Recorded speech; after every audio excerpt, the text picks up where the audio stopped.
ভারতের কংগ্রেস নেতা রাহুল গান্ধী এখন কোথায়? ২১ জুলাই সন্ধ্যায় নয়াদিল্লিতে প্রধানমন্ত্রী নরেন্দ্র মোদীর বাসভবনের সামনে থেকে রাহুল গান্ধী, প্রিয়াঙ্কা গান্ধী ও সমাজবাদী পার্টির প্রধান অখিলেশ যাদবকে আটক করে দিল্লি পুলিশ।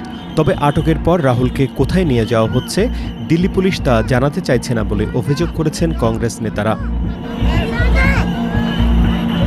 শিক্ষার্থীদের আন্দোলনে পুলিশি হামলার প্রতিবাদে এবং প্রধানমন্ত্রী নরেন্দ্র মোদীর পদত্যাগের দাবিতে তার বাসভবনের সামনে ২১ জুলাই অবস্থান কর্মসূচি পালন করছিলেন কংগ্রেস সহ বিরোধী দলের নেতারা। প্রধানমন্ত্রীর বাসভবনের সামনে এমন অবস্থান কর্মসূচিতে অবাক হয়ে যায় দিল্লি পুলিশ।